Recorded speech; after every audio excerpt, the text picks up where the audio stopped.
Hello everyone, I am Rampal Singh, working here at Rai University Ahmedabad as Assistant Professor in Department of Mechanical Engineering.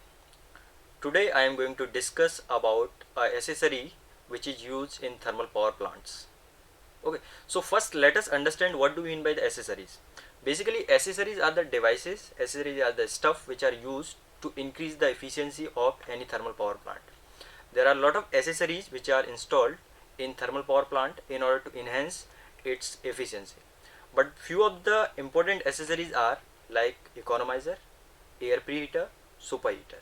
So basically economizer is used to preheat the feed water which has to be sent to the boiler.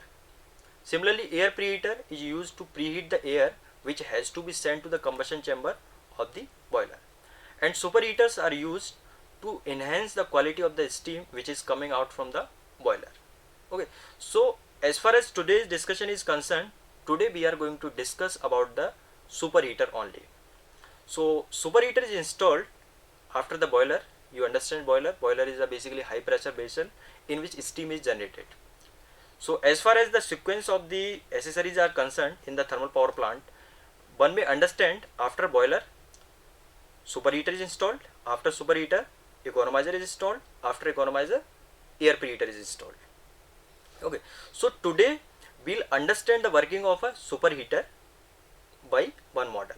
Okay, and what happens in case of the superheater? Basically in superheater the steam which is coming out from the boiler is heated through the hot flue gases which are coming out from the combustion chamber of the boiler, so that its quality could be improved. Quality means if it is having some weight, if it is the weight steam, the steam coming out from the boiler is weight steam, then it could be saturated or it could be converted into the superheated form. So as the name suggests, the steam which one will get after the superheater will be in the form of the superheated steam. As one may noticed, one may know that there are three kind of steam. Wet steam is there, dry steam is there, superheated steam is there. So now we'll understand the working of superheater through one model. So typical model of superheater is here. One may see the steam which is coming out from the boiler. The steam which is coming out from the boiler is connected to this pipe. I mean, this is the inlet of the superheater. Okay, so the discharge of the boiler is connected to this pipe, and from this pipe basically what we will see in this particular model, we will see how the steam flows inside the superheater, and we will also see how the hot flue gases which are coming out from the combustion chamber will flow inside this superheater. So firstly we will see how steam is flowing. From here steam enters into this superheater, and this is the valve. If we open the valve, the steam will go this way. This is the path of the steam, and here you can see it is a heat exchanger basically. So it is having a lot of tubes inside. So steam will flow through these tubes, and outside the tubes the hot flue gases are flowing. So what will happen when the steam flows inside these tubes?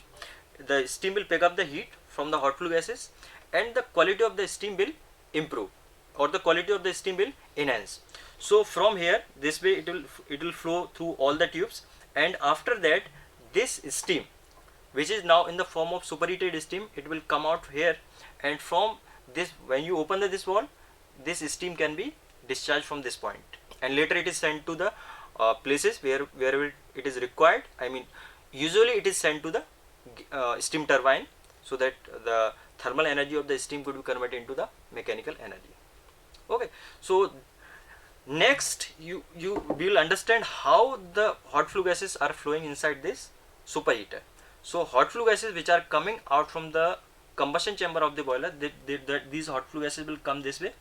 Okay, this way these hot flue gases will enter, and these hot flue gases will flow inside this chamber.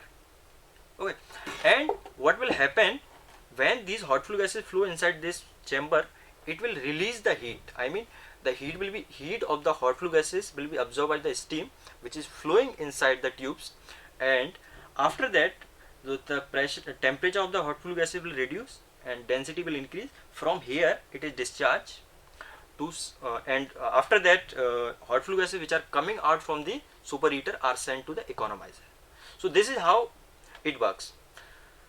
Now you might have one question: Like, you understand the meaning of this? You understand meaning of, you may ask me why this is installed. So this is installed, suppose we don't have to utilize this, I mean we don't require too much superheated steam, or suppose it is in defective condition, it is not in working condition, then what we can do, we can bypass it. How we can bypass it? We'll close this valve, okay, and we'll close this valve also, so the steam from here will not flow this way, it will flow this way, and from here this valve is opened, and from here it is flows out, so this superheater is bypassed. Okay, so this valve is additional valve which is provided in order to bypass the superheater if it is not in working condition, so that the whole thermal power plant could not become dysfunctional. I mean, so if it is not in working condition, still we can generate the steam. That's why this valve is provided. So this is called as the bypass